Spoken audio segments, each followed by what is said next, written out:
Good morning बेटा। बेटा आज हम लोग ग्रामर में पढ़ेंगे क्रिया और काल। क्रिया और काल जो आपका ग्रामर का 9th चैप्टर है वो आज हम पढ़ेंगे। तो सबसे पहले हम पढ़ेंगे क्रिया के बारे में, ठीक है। क्रिया का अर्थ होता है करना। हर वाक्य में क्रिया होती है, बिना क्रिया के कोई वाक्य नहीं होता है। अब जैसे है कि माताजी खाना बना रही हैं, पिताजी अखबार पढ़ रहे हैं, बच्चे टीवी देख रहे हैं, बच्चे खेल रहे हैं, तो ये सब जो है खाना बनाना, पढ़ना, खेलना, कूदना, चलना, ये सब जो है ये क्रिया कहलाता है। तो क्रिया जो है, सबसे पहले हम क्रिया की परिभाषा पढ़ेंगे कि क्रिया कहते किसे हैं, ठीक है बेटा। क्रिया कहते हैं शब्द के जिस रूप से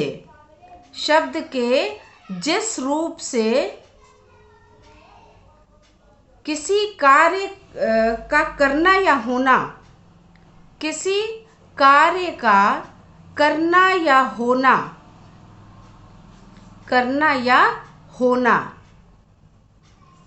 शब्द के जिस रूप से किसी कार्य का करना या होना पाया जाता है उसे हम क्रिया कहते हैं, ठीक है बेटा। तो शब्द के जिस रूप से किसी कार्य का करना या होना पाया जाता है उसे क्रिया कहते हैं।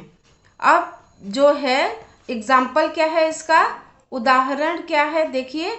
उदाहरण है कि जैसे माताजी खाना बना रही हैं, ठीक है। माताजी खाना बना रही हैं, तो ये क्या है, ये जो है बना रही हैं मतलब माताजी खाना बना रही हैं, ये क्रिया है। इसे ही हम क्रियापद भी कहते हैं, ठीक है। क्रिया की परिभाषा है कि शब्द के जिस रूप से किसी कार्य का करना या होना पाया जाए उसे हम क्रिया कहते हैं। और दूसरे शब्दों में हम कह सकते हैं कि शब्द कार्य के करने या होने का बोध कराता है। जिन शब्दों के द्वारा किसी कार्य के करने या उसके होने का बोध होता है उसे हम क्रिया कहते हैं। और क्रिया तो हर वाक्य में होता है, चाहे आप खेलते हैं, पढ़ते हैं, सोते हैं, जागते हैं, सुनते हैं, वो सब में हर समय हम क्रिया करते रहते हैं। इसलिए वाक्य में क्रिया आवश्यक है, वाक्य में क्रिया जरूर होता है। अब क्रिया की परिभाषा आपको समझ में आ गई। अब हम पढ़ेंगे धातु किसे कहते हैं। धातु किसे कहते हैं, क्रिया का जो मूल पद होता है, क्रिया के मूल पद को धातु कहते हैं।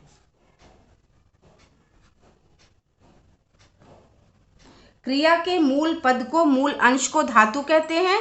जैसे एग्जाम्पल में देखिए, जैसे चल, खेल,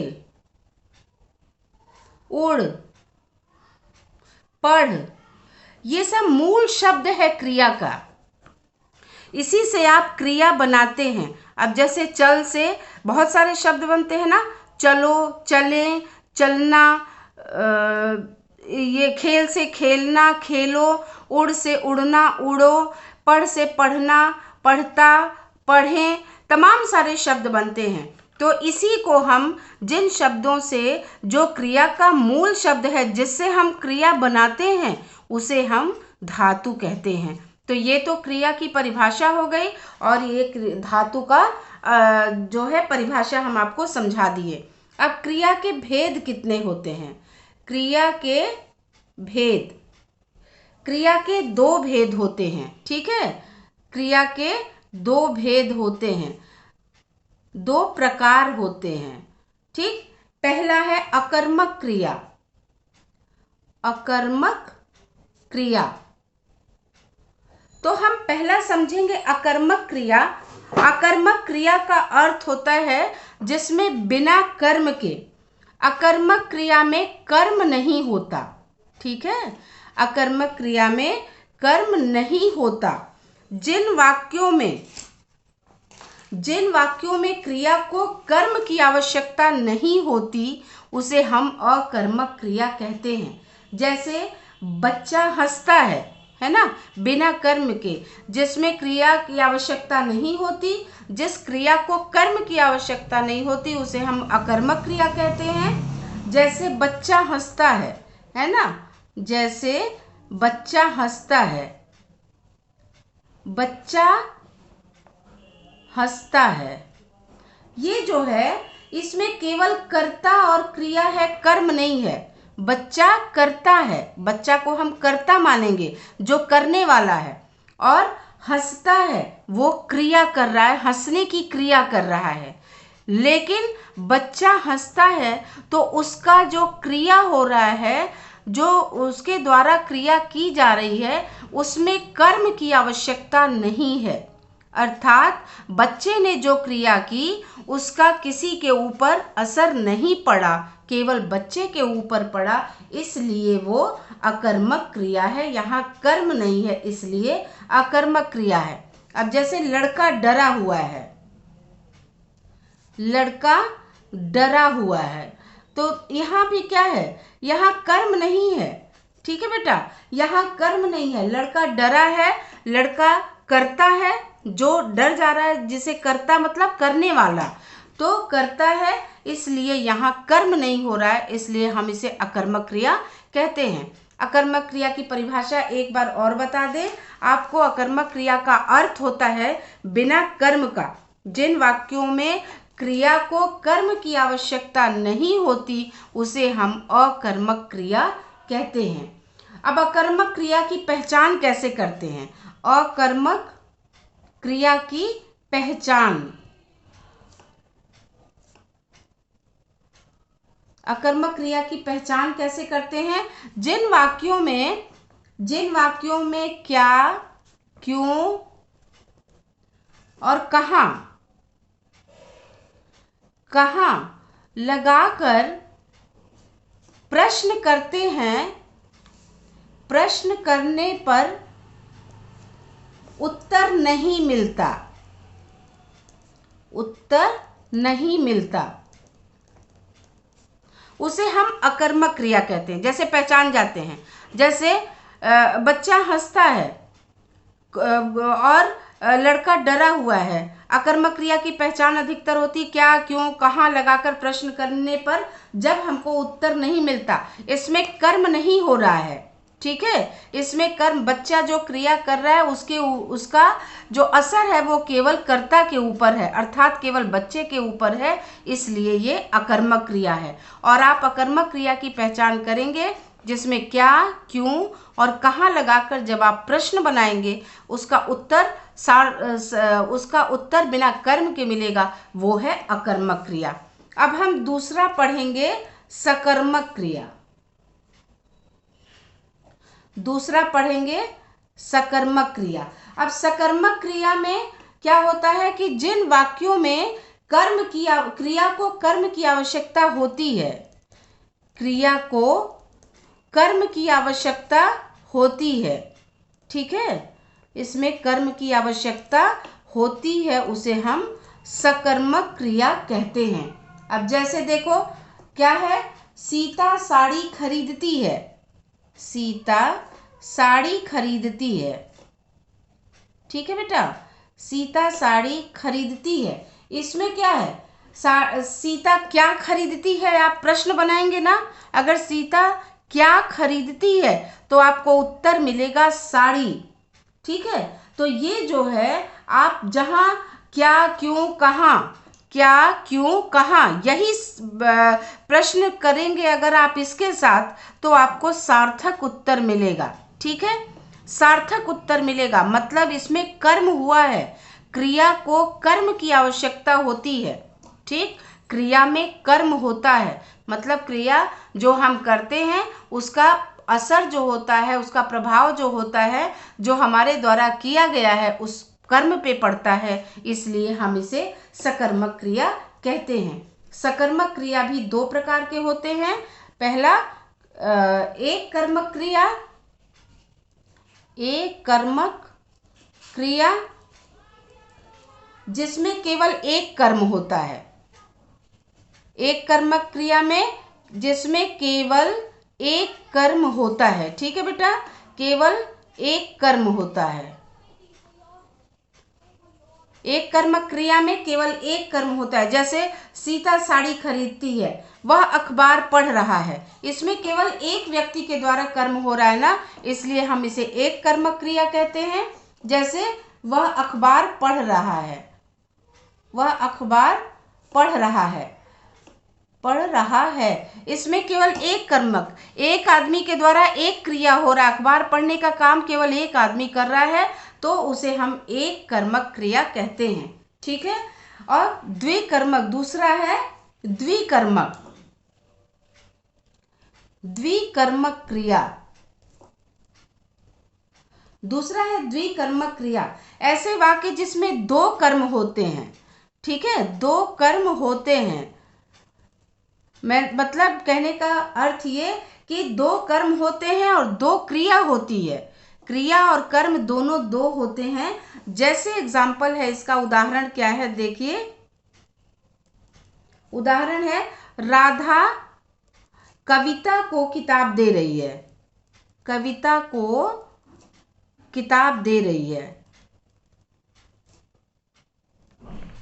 अब इसमें कैसे हुआ, दो कर्म देखिए, राधा है एक और एक कविता है ना। राधा कविता को किताब दे रही है, इसमें दो कर्म हुआ ना।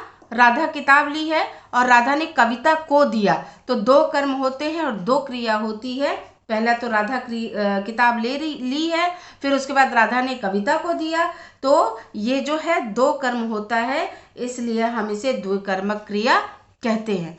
तो हम एक बार फिर से आपको समझाते हैं। क्रिया किसे कहते हैं कि शब्द के जिस रूप से किसी कार्य का करना या होना पाया जाता है, उसे हम क्रिया कहते हैं। क्रिया जो धातु रूप है उसे हम क्या कहते हैं, क्रिया पद के मूल अंश को हम धातु कहते हैं, मूल पद को धातु कहते हैं। क्रिया के दो भेद होते हैं, अकर्मक क्रिया और सकर्मक क्रिया। अकर्मक क्रिया का अर्थ है बिना कर्म के, जिसमें कर्म नहीं होता, और उसे हम अकर्मक क्रिया कहते हैं। जैसे केवल कर्ता होता है और क्रिया है, कर्म नहीं है। इसमें कर्ता है, क्रिया है, कर्म नहीं है, इसलिए हम इसे अकर्मक क्रिया कहते हैं।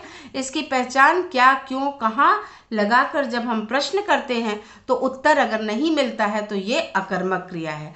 सकर्मक क्रिया, क्रिया को कर्म की आवश्यकता होती है, क्रिया को कर्म की आवश्यकता होती है, उसे हम सकर्मक क्रिया कहते हैं।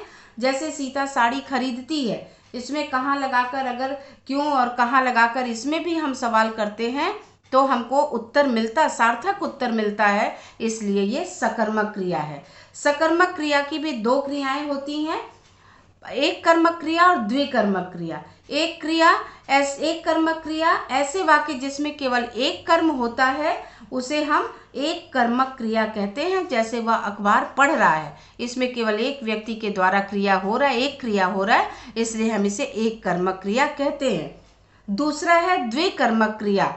द्विकर्मक क्रिया में दो कर्म होते हैं, और दो क्रिया होती है। उदाहरण जैसे राधा कविता को किताब दे रही है। अब इसमें क्या है, राधा ने कविता को किताब दिया, इसमें दो कर्म है और दो क्रिया होती है। तो बेटा इस तरह आपको समझ में आ गया होगा। ये आपका क्रिया हमने आज पढ़ा दिया, अच्छे से इसका काम कर लीजिएगा, PDF भी मैं आपको भेजूंगी।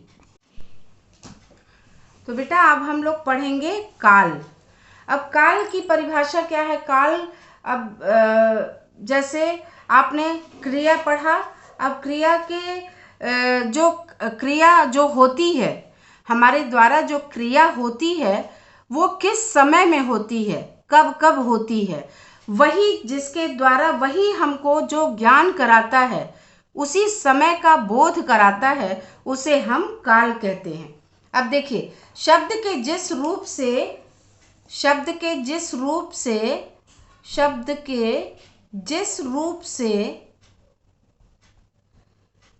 क्रिया के होने व करने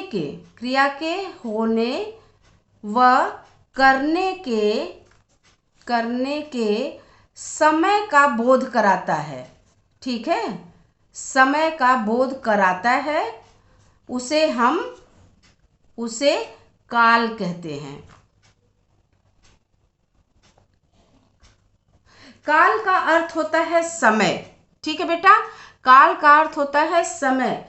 तो हमारे द्वारा जो क्रिया होती है वो किस समय हुई, उसका ज्ञान जब हमको होता है, उसका बोध जो होता है, उसे ही हम काल कहते हैं। अब जैसे काल के 3 प्रकार होते हैं। काल के प्रकार 3 प्रकार होते हैं, 3 प्रकार के काल होते हैं। ये आप छोटे क्लासों में भी पढ़ चुके हैं। ठीक है, 3 प्रकार के होते हैं काल के प्रकार जो है, 3 प्रकार के होते हैं। पहले वर्तमान काल,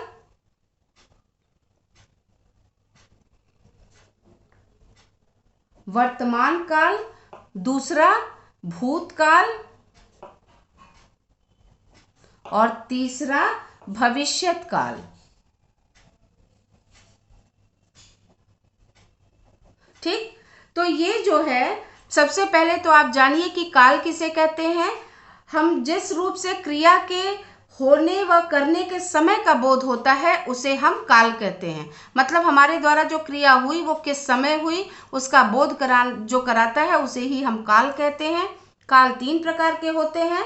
पहला वर्तमान काल, दूसरा भूतकाल और तीसरा भविष्यत काल। अब वर्तमान काल का जो है परिभाषा क्या है कि जिस रूप से क्रिया के जिस रूप से वर्तमान समय में होने का, मतलब जिस समय हम काम कर रहे हैं वही समय वर्तमान है। तो जिस रूप से वर्तमान समय में होने का बोध हो उसे हम वर्तमान काल कहते हैं। और इस काल के वाक्यों के अंत में जो लगता है पहचान जो है, हूँ, रहा है, रही है, रहे हैं, ये सब लगा के इसकी पहचान होती है। तो वर्तमान काल की परिभाषा क्या है कि क्रिया के जिस रूप से कार्य के वर्तमान समय में होने का बोध होता है उसे हम वर्तमान काल कहते हैं। और इस काल के अंत में है, हूँ, रहा है, रही है, रहे हैं लगा के शब्द जब हम प्रयोग करते हैं तो हमको पहचान हो जाती है कि ये क्रिया जो है वर्तमान समय में हो रहा है। जैसे राजू पढ़ रहा है, मतलब वर्तमान समय में राजू पढ़ रहा है। ठीक है, वर्तमान काल का एग्जाम्पल है, जैसे राजू पढ़ रहा है। मैं खाना खा रहा हूँ, लड़का नहा रहा है, गीता गा रही है।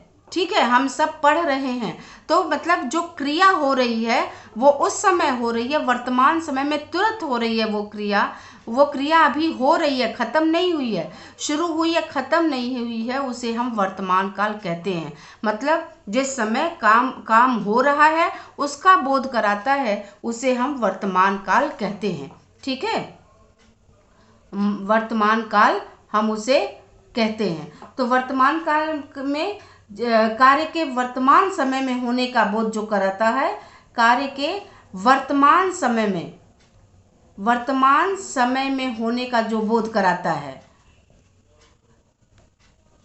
होने का बोध कराता है, उसे हम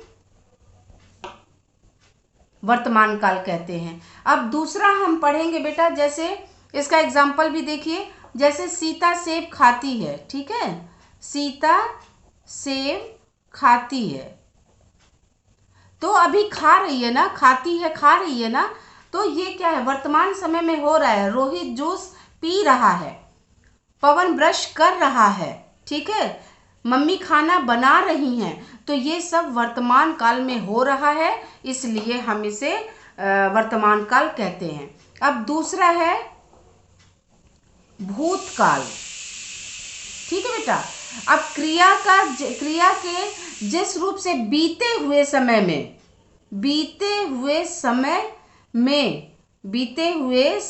में कार्य का बोध होता है।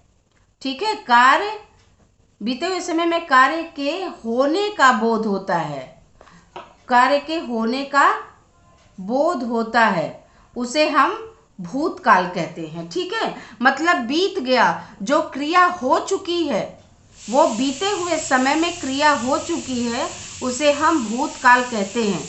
जैसे माताजी खाना बना चुकी हैं। ठीक है, माताजी ने खाना खा लिया, माताजी ने खाना खा लिया। राम आया था। तो ये क्या है? ये बीते हुए समय में काम हो चुका है। ठीक है, बीते हुए समय में काम हो चुका है, उसका ज्ञान कराता है, उसे हम भूतकाल कहते हैं। अब हम तीसरा पढ़ेंगे भविष्यत काल। तीसरा पढ़ेंगे भविष्यत काल। अब क्रिया के जिस रूप में कार्य के आने वाले समय में, आने वाले समय में, आने वाले समय में होने का बोध हो, आने वाले समय में होने का बोध होता है। ठीक है, भविष्यत काल में मतलब फ्यूचर में जो होने वाला है, भविष्य में जो होने वाला है, उसे हम भविष्यत काल कहते हैं। अब जैसे हम इसकी पहचान कैसे करते हैं? था, थी, था, थी, थे, चुका था। ठीक है, इससे करते हैं। लेकिन इसकी पहचान कैसे करेंगे भविष्यत काल की? गा, गा, गी, गे। तो ये जो है पहचान जो हम करते हैं इससे भविष्यत काल की, आने वाले वक्त में, आने वाले समय में, जैसे आपका एग्जाम होने वाला है ना, तो अभी वो भविष्यत काल में है। ठीक है, आपका पेपर होने वाला है, वार्षिक परीक्षा आने वाली है आपकी, तो वो क्रिया भविष्यत काल में होने वाली है, इसलिए हम उसे भविष्यत काल कहते हैं। जैसे हम एग्जाम्पल देते हैं कि माता जी मिठाई लाएंगी, मिठाई लाएंगी। तो ये क्या है? भविष्य में होने वाला है, माता जी मिठाई लाएंगी। तो बेटा ये समझ में आ गया होगा। हम फिर से एक बार पढ़ते हैं। काल किसे कहते हैं? शब्द के जिस रूप से क्रिया के करने व होने के समय का बोध होता है उसे हम काल कहते हैं। काल 3 प्रकार के होते हैं: वर्तमान काल, भूतकाल और भविष्यत काल। ठीक है, वर्तमान काल में क्रिया के जिस रूप से कार्य के वर्तमान समय में होने का बोध होता है उसे हम वर्तमान काल कहते हैं। इसमें हूँ, है, रहा है, रही है, रहे हैं, ये एग्जाम्पल में हम देते हैं, इससे पहचान करते हैं। दूसरा है भूतकाल। बीते हुए समय में कार्य के होने का बोध होता है। क्रिया के जिस रूप से बीते हुए समय में कार्य के होने का बोध होता है उसे हम भूतकाल कहते हैं। और इसमें था, थी, थे, चुका था, चुकी है, चुकी थी, ये पहचान करते हैं इससे। ठीक है, जो बीते हुए समय में कार्य हो चुका होता है। अब भविष्यत काल पढ़ते हैं। क्रिया के जिस रूप से कार्य के आने वाले समय भविष्य में होने का बोध होता है उसे हम भविष्यत काल कहते हैं। और इसकी पहचान हम करते हैं गा, गी, गे से। अब जैसे माताजी मिठाई लाएंगी, ऐसा भविष्य में हो रहा है, आपकी वार्षिक परीक्षा होगी, मतलब भविष्य में होगी। तो ये सब एग्जाम्पल है। तो बेटा आपको समझ में आ गया होगा, काल क्रिया दोनों समझ में आ गया होगा, और अपनी कॉपी में अच्छे से इसको कर लीजिएगा।